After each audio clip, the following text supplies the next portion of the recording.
Okay, so if you work in marketing, maybe procurement, brand management, this deep dive is probably hitting close to home. We're talking about that annual migraine, the chaos of branded merchandise.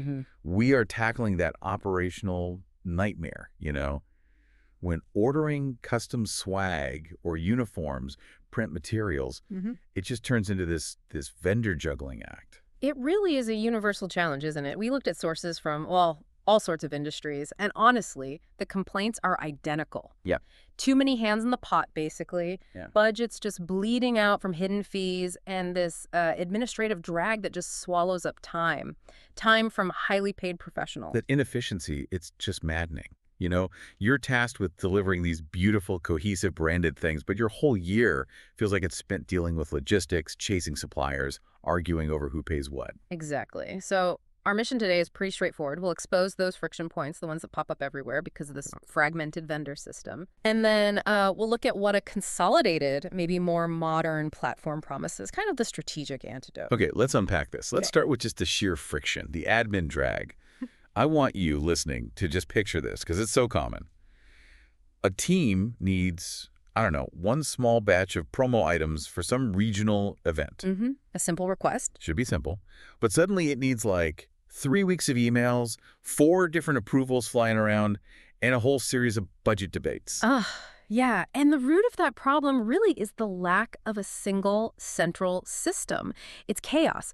Different departments, they just operate in their own silos. Each one finds their own vendor. Right. So HR has its supplier for, employee onboarding kits. Okay. Safety department, they use someone totally different for workwear, uniforms. Makes sense on its own, maybe. Maybe. But then marketing is over here trying to manage trade show materials, maybe some high-end client gifts, standard print jobs, often with another 3 suppliers. Wow. So when you have that many vendors, it's just, it feels inevitable that approvals get missed, deadlines slip. Right. And maybe most critically, those brand guidelines start to drift, don't they? Because no one person can really police, half a dozen different outside companies effectively. Exactly. But the financial fallout, that's arguably the most infuriating part we found in the sources, this budget hijacking nightmare. It's hijacking, okay. Yeah, it's this specific kind of absurd operational quirk. Because an item has the company logo on it, finance departments often just default. They route all the invoices for anything branded straight to marketing. Wait, hang on. Even if the marketing team had 0 involvement in placing the actual order, why does that happen? Well, think about it. The invoice has the logo. Finance maybe struggles to categorize it accurately just based on the vendor name or the product type. It's confusing. So they default to the department they see as responsible for the brand identity. Which is marketing. And we saw concrete examples of this chaos. HR orders, say, thousands of dollars in employee welcome packages. Okay. Marketing's budget takes the hit. Or the IT department, they need branded laptop sleeves for new hires. Guess where that cost lands? Marketing's P&L. You got it. Safety orders, company-branded hard hats. Marketing has to absorb that cost, too. Wow. Okay, if you're listening and you manage a marketing budget, I bet you're feeling that stress right in your chest. That makes accurate budget tracking impossible. Pretty much. You spend valuable time chasing down these invoices, trying to force re-invoicing to the right department. Yeah. Which I imagine creates massive unnecessary friction between internal teams. It's pure administrative waste. Seriously, the time spent fighting over whether laptop sleeves belong to IT or marketing, that's time ripped directly away from, actual marketing strategy. Okay, here's where it gets really interesting. Yep. But the friction isn't just admin, right? Let's pivot to the financial traps, the minimum order madness. This sounds like a massive budget killer because vendors often require these high order quantities that are just totally misaligned with specific, maybe niche marketing needs. That's a really critical distinction. Yeah, the source material really highlights how these specialized vendors, they build their whole business model around high volume. Right. So let's say you're a regional sales team. You need, 8 branded polo shirts for some small industry breakfast next week. It's feasible. It does. But your uniform supplier might say, nope, minimum order is 24 pieces. Oof. And suddenly that tiny targeted expense just explodes Yeah. because you're forced to buy 16 extra shirts that are just going to sit in a closet somewhere collecting dust until they're, what, obsolete? Exactly. They become obsolete. And that minimum order problem, it just compounds. Your specialized swag vendor has one high minimum. Your uniform supplier has another. Your print vendor has a third. Your whole budget just gets eaten up by these, like, artificial minimums. Artificial minimums. I like that term. Yeah, they satisfy the vendor's logistics, their internal cost structure, right?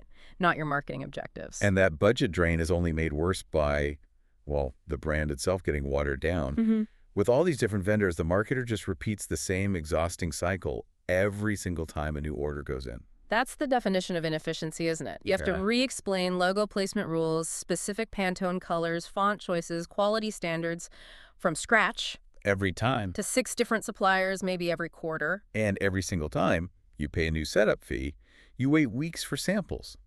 That might not even be right. Precisely. And without that central control, you're just inviting inconsistency. Vendor A might use a slightly darker blue for embroidery Yeah. than vendor B uses for screen printing. And the result is this slow dilution of your carefully crafted brand identity across the whole organization. And the sources, they mention the worst case scenario too, right? Stories of like rogue employees.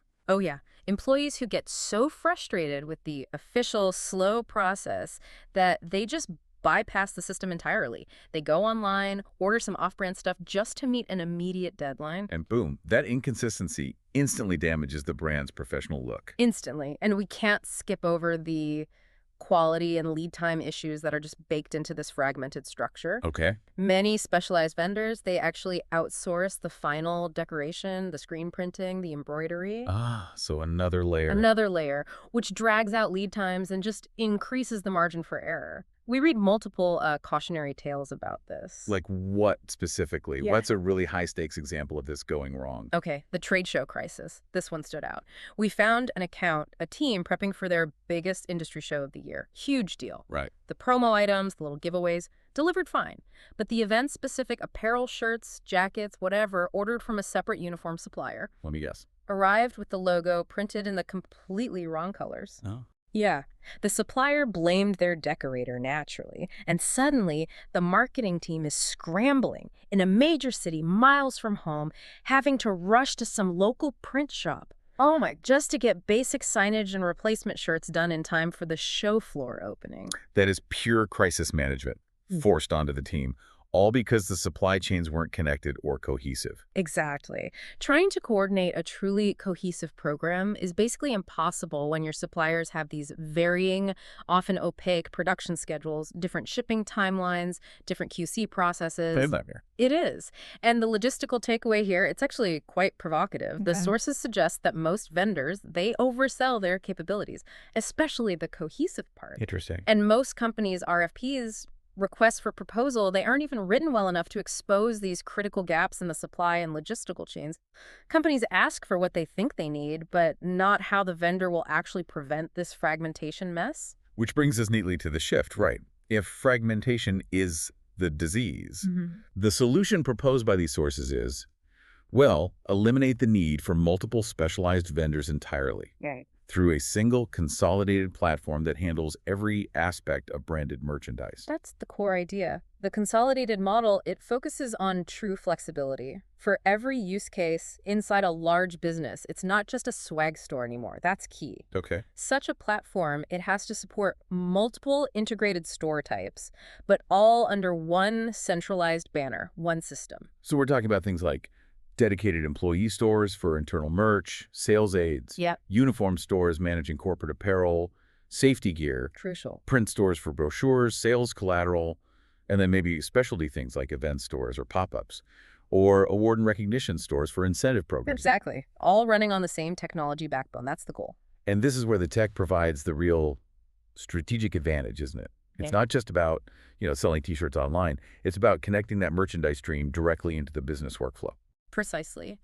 These platforms, they offer integrations with critical enterprise systems. That's the game changer. Okay, can you clarify that a bit? For someone listening who maybe isn't deep in the tech side, Yeah. what systems are we talking about connecting to? Sure. So we're talking about integration with ERP enterprise resource planning systems. That's the core business process stuff. Got it. HRIS, Human Resources Information Systems. Think about automating employee onboarding, getting them their welcome kit and uniform automatically, or offboarding uniform management. Oh, okay. And, crucially, SSO, single sign-on, which simplifies user access and security. People just use their normal work login. Right. These connections mean the merchandise program isn't some siloed headache anymore. It's an integrated part of your existing corporate tech infrastructure. That integration, that's the key mechanism then. That provides the control you need to stop the chaos we talked about earlier. Yes. So we're talking about implementing things like role-based access and approvals, Keep spending managed. automated reporting showing usage and spend, maybe in real time, broken down by department, Yeah, transparency. and custom checkout fields for accurate department-level billing. That directly tackles that budget hijacking nightmare. It absolutely does. And critically, the technology applies built-in brand guardrails. Okay, hell. The platform actively blocks those rogue orders we mentioned. If an employee tries to select a non-approved color or places the logo somewhere it shouldn't be, the system literally stops the order dead. Wow.